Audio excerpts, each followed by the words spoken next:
What's going on, everyone? Now is the time to do what we do with every single set, which is go over all of the cards that were either under or overrated from here on the channel in the earlier spoiler season. Now, this was kind of an interesting and weirder time because in previous sets, we had initial expectations on cards, and then we slowly got the release of the rest of the set. And so there were more cards that were completely off.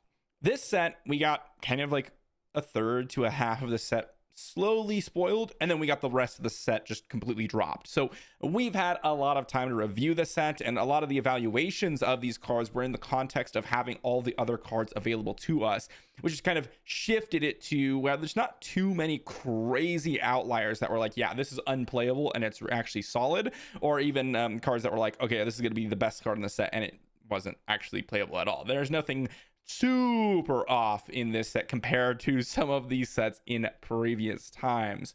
That said, there are still some cards that were definitely weaker or stronger than initially said, and that's what we're here to talk about. So big thank you to my Patreons. Thank you for supporting the channel. I'm sure a lot of you remember some of these cards that we reviewed over in the earlier days, but let's dive into our first one on the list. For the first one, we've got Shatterpoint, which was initially thought of as a card that could potentially just be slotted into every single Vigilance Force stack. But what ends up happening is something really completely different. So first cost or 4-cost event in Vigilance, we have defeat a non-leader unit with 3 or less remaining HP, or you can use the Force to defeat a non-leader unit, period. So the first thing is you have 2 modes. You have one, which is basically like an extremely nerfed takedown, or a buffed vanquish. Those are the 2 modes, right? So you get a 1-cost reduction vanquish if you're using the Force, or if you're not using the Force, you get a nerfed takedown. So my initial thought was, okay, there's not a whole crazy amount of Force payoffs, and so because of that, you probably will have the Force whenever you want it, and therefore Shatterpoint's just kind of a buff vanquish in those decks. And the immediate list that I thought of, it was like a Han blue list, for example. But if you look at Han blue lists, most of them are not playing Shatterpoint. Now, some of them are, but again, the initial thought was it's going to be a full 3 of, and you're going to want to run it. That was kind of the evaluation. Some decks or some lists are running 1 or 2, or maybe in the sideboard, but typically it is like 3 of Fell the Dragon, and then like 1 of Rivals Fall. But basically, the way this works is in Han, your opponents really want to keep you off of Force. And in most Force decks, they want to keep you off the Force if they can. And you want to use that Force for really key cards. Think Mace Windu, Ki-Adi-Mundi, or even Iterant Warrior is a better option than Shatterpoint. And generally speaking, Fell the Dragon does everything that you want to do and doesn't rely on the Force. The cards that are a little bit weaker in nature, like a weaker toughness or a power that don't get hit by Fell the Dragon, usually get hit by things like Anakin or Mace Windu or other options in the overall lists. And so Fell the Dragon is usually the default these days in terms of removal options. And Shatterpoint just isn't something that you want to be running to kind of clog up the usage of your Force when you have it. And that's kind of where Shatterpoint comes in. Again, not horrible by any means, still a very solid card, still absolutely playable, but not really that, okay, this is a guaranteed removal option that all Force Vigilance decks are going to be playing. The next one on our list is Jedi Consular. Now, this one has been just a little bit underwhelming overall. Similar to Shatterpoint, this is a card where I figured in Command, Heroism, Force decks, you're going to want to be playing the Jedi Consular. And unfortunately for Jedi Consular, there's kind of 2 parts of this guy that really didn't make the mark. So 2-cost ground unit in Command, Heroism, 1 for Force, and then we have an action to use the Force. You get to play a unit from your hand, and it costs 2 less. So the idea here is you play him, maybe you get the Force by attacking, or if you're playing like Obi-Wan Blue as an example, Virgin's Temple, so you can go Jedi Consular and use him on turn 2 for a 5 resource drop, which seems pretty strong. There's a couple of things about Jedi Consular, though, like I said, that didn't really make the mark. The first is his aspects. Unlike Shatterpoint, which just had like Vigilance, and so it was very universal, Jedi Consular is really strictly locked into Heroism Command. You're not really able to play this guy outside of it, even taking the aspect penalty, because the whole point of him is to reduce the cost of your units, and if you're paying extra for him, that kind of defeats the whole purpose of trying to play Jedi Consular. So you really need him early on. Later on in the game, it's just a horrible card generally to play out. So it was really focused in on the early game, and the payoff just really hasn't been all that massive, especially since the command heroism force decks seemingly just are weaker than a lot of the other options, particularly vigilance heroism force and aggression heroism force are kind of the aspects that you're going to want to be running. So command heroism force has really taken a back seat. And even with like Han Green, which is one that people played, Jedi Consular really wasn't a consideration because it was a little bit too slow. Because you would have to play him and then attack with him, and then the next turn you're able to get the force trigger, and that also means that you're not going to be using your force on, let's say, Ki-Adi-Mundi or Mace Windu. You're going to need to attack again to generate the force. So you're using the force to get the resource count reduction, but then the resource cost reduction is playing your units that you want to be playing with the force in order to trigger the force. It was kind of just like, there's a few different things with Jedi Consular that just didn't really stack up all that well. Still a reasonably decent card. And I think the place that Jedi Consular fits the best is in the Virgin's Temple style of deck, so that you can actually get the force on turn 2 and have Jedi Consular ready to go to utilize that resource cost reduction. But in other options, definitely want to go with something else. All right, for the next one, I gotta complain a little bit just because of all of my KOTOR cards really just not making the mark. HK47 is probably the only one that's really like, ooh yeah, that's being played quite a bit. For the rest of them, most of the Legends cards are really not all that solid. And Darth Malak, well, he is powerful in theory. He just doesn't really work on the curve for most of the other options that I was hoping for. So 5-cost ground unit in Villainy. It's a 4/7 for Sith. And then we have an Overwhelm. And when played, if you control a Sith leader unit, you may ready this unit. So you need a Sith leader unit is the biggest problem. And if you're to look through, okay, which cards, which ones can I play that have that Sith tag? Well, that's the biggest issue. Is the one that it's in theory intended to work with is Darth Revan. The problem is that if that's the only deck that you really fit into, Darth Revan is not really a strong option to be playing. And so you're playing Malak and you get this 4/7 that's immediately readied up with Overwhelm, which is not bad at all. Very, very solid. But you're playing Darth Revan to make Darth Malak work. So in order to make Darth Malak actually good, you have to play a subpar leader in most cases. Or take, for example, Asajj, which is a 4 to deploy Sith leader, but she's 4 toughness, which means she's dead by the time Malak can come down. Or even the other ones like the Big Vader or the Pilot Vader. It's too late. Now you're talking about 6 or 7 to deploy, and then you can play Malak. But now you can play 6 or 7 drops, which means you can play like Unit Vader or Unit Maul, and you'd rather just do that over Darth Malak. So he just doesn't really fit in any leader's deck all that well. And it's mainly due to Darth Revan really not being all that powerful. If Darth Revan was a really powerful leader, then Malak would probably just be a solid card, and you're playing it with Revan. The problem is that Malak just doesn't fit anywhere. You don't want to be playing a 5 resource 4/7 Overwhelm just base. That's just not good. You need to get him immediately readied up when you play him. That's the strength of him, and he just doesn't fit on the curve all that well with any deck, or your leader's just bad. So you have to play a bad card to make a okay card actually good in this case. The next one is Qui-gon Jinn, and honestly, this one makes a lot of sense. And I mentioned Qui-Gon a little bit. I think when we did this tier list, Malak I put in A tier, and Qui-Gon I think I put in A or B tier. I can't remember. It's been so long. But Qui-Gon was a card that I was like, okay, in theory he's very powerful, but in terms of what decks he fits into, he doesn't really do what those decks want to do. So 7-drop ground unit in Cunning Heroism, 7/5 with Ambush, and when defeated, you may choose a non-leader ground unit. Its owners puts it on the top or bottom of their deck. So the idea behind him is he comes down, you get to ambush, kill something, and then when he dies, you get to kill something else, or at least kind of reset the board by putting it on top or bottom, or your opponent putting it on top or bottom of their deck. That's kind of the game plan. The thing is, most of the Cunning Heroism decks, what they want to be doing is putting on early pressure and then curving out with ambushers that live. That's the thing. So if you look at what people are playing things like Plo Koon, Depa Billaba, and most importantly in the 7-drop slot, things like OG Han, or like set 1 Han unit. And that's because when that guy comes down, he's, for one, 6 toughness, which is really, really important. And then also, he does his damage before your opponent, so he doesn't die. Qui-Gon usually will die when he comes down, and that's the biggest issue with him.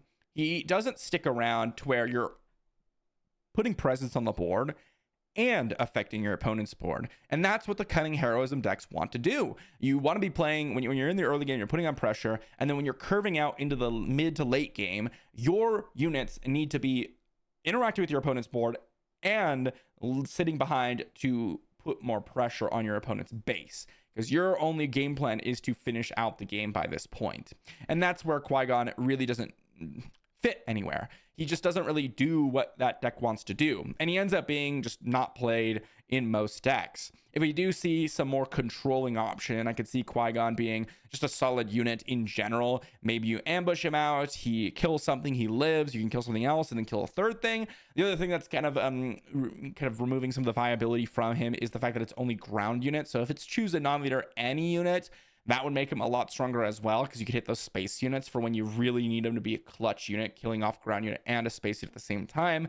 It's just kind of a couple of things that have really made him not all that strong in the meta. Next up, we've got the Fleet Lieutenant, but for Force units in Maz Kanata. This 3-cost ground unit in command, 3/4 underrolled. When played, you may attack with a Force unit. It gets +2/+0 for the attack.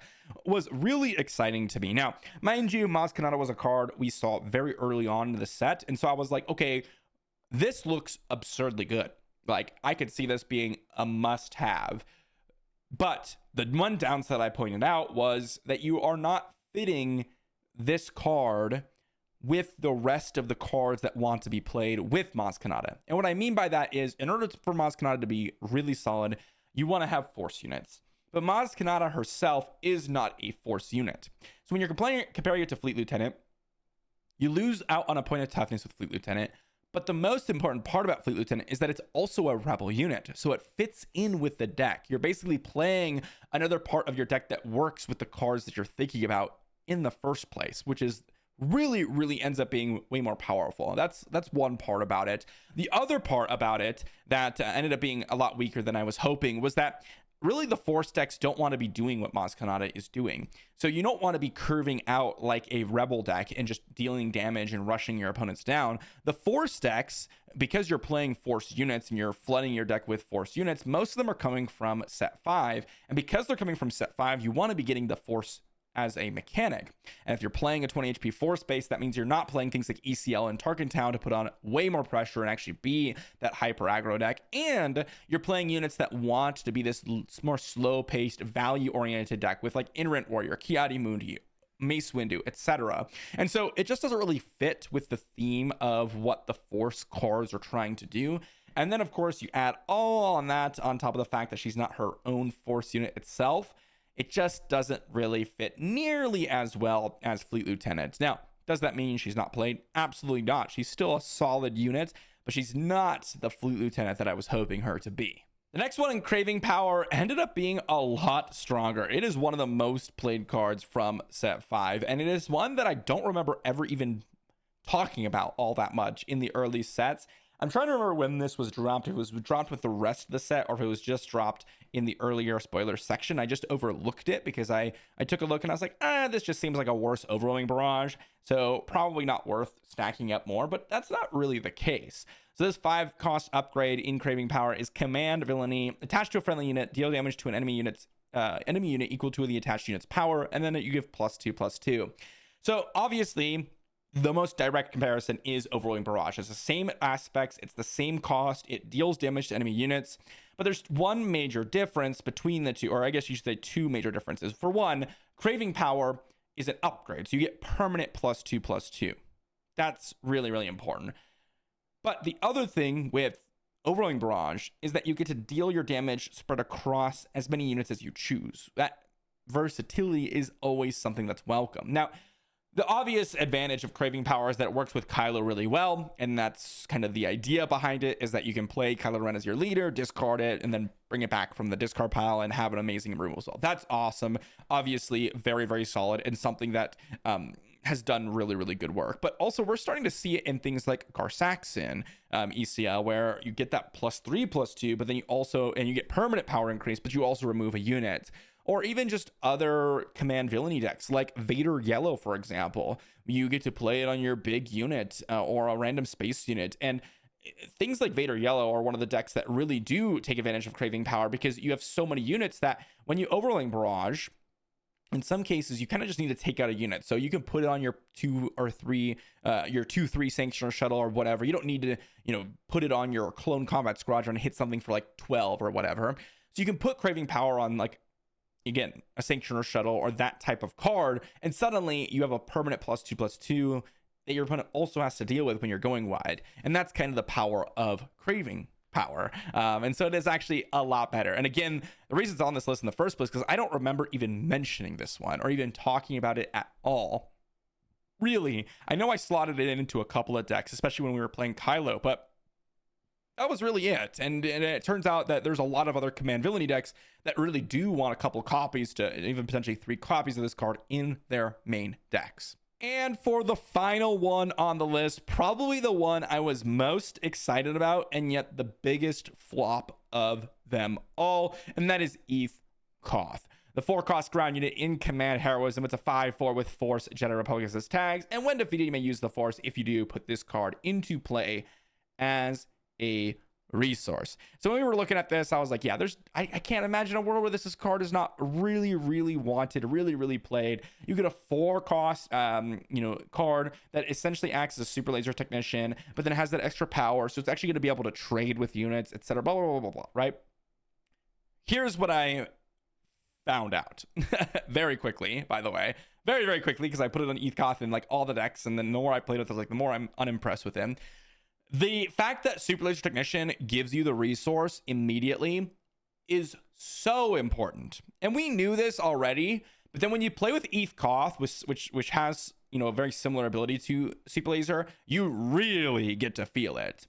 This was completely something that really, really was a big downside comparatively to Super Laser Technician. The second thing is a 4-cost Super Laser Technician versus a 3-cost is a big difference as well. So even though you're getting a 5/4 body that can really trade with a lot of things, and that's still true, the fact that you're able to play Super Laser Technician in a turn that's really, really early on in the game allows you to accelerate so quickly to some of the most important cards in the game on the 5-drop slot. Whereas Eeth Koth, by the time you actually get to the resource, you essentially go, let's say you're on 4 resources, you play Eeth Koth, right? Let's say he doesn't die immediately, but you go to the next turn, it's 5 resources, which is what most of the time happens. So you're on 5 resources, you Eeth Koth, you're on 6 resources, but one of them's not readied. So really, you don't actually get the power until you hit the 7-drop slot. And that can be a big difference, especially if you're playing this style of deck and you need to recover faster than that. And Super Laser Technician oftentimes allows you to do that, especially being in an aspect that also works with, overwhelming barrage and things like that. The other part of Eeth Koth that has been a little bit unfortunate is that it's not really in the aspects that you're looking for. As I mentioned with Heroism Force decks, you don't want to be playing Command Heroism Force as your option of choice compared to the other heroism decks out there, specifically Vigilance Heroism or Aggression Heroism. Those are the aspects you want to be in, and preferably the 2 of them combined. Aggression, Vigilance, Heroism is what you want to be playing. Think of Anakin, Han, etc.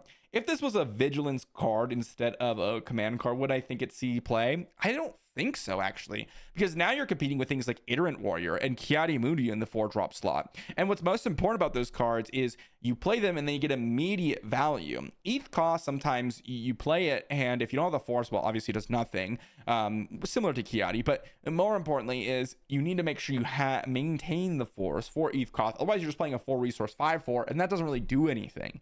So overall, this is probably the biggest disappointment of the entire set for me. And again, it's not like it's a horrible card. As with a lot of the cards on this list, it's that it was so hyped up. And again, because I thought it was going to be hyped up, and a lot of people were really excited about this card, but as soon as we started to dive into the testing of it and actually being able to play with it, it was very quickly realized that it's not nearly as universal as that super laser technician truly was, so, or and is. With that said, that wraps up our cards that are really, really incorrect. I think it's interesting because there are a couple in here that I know a lot of people think about. There's Yoda, which really has done like absolutely nothing so far.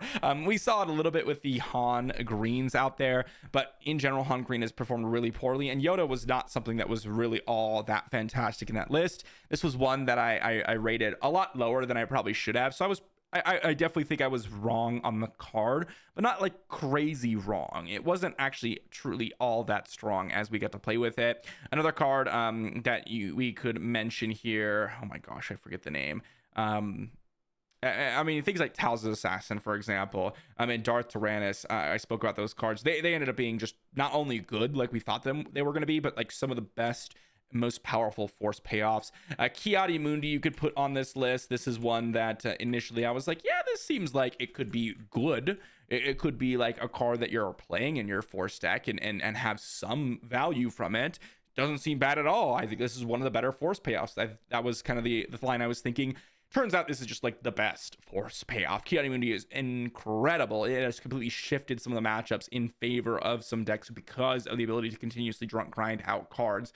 And I mean, Han is the perfect place for it because the lowering toughness portion of it, it doesn't matter in Han because you're going to play it on turn 2 anyways, which puts, 5 toughness down to 3 toughness. And well, the difference between 2 and 3 toughness isn't a whole lot, especially in this meta right now. So with all that said, there's a lot of other cards that you could potentially put on the list, but I don't think are nearly on the same level as the cards that I put on this list that were truly disappointing or significantly weaker or even significantly stronger than we initially thought. Let me know what your list is down below. What cards do you think were going to be really good or really bad, and they ended up being the complete opposite? Thanks for watching, everyone, and I'll see you all for the next one.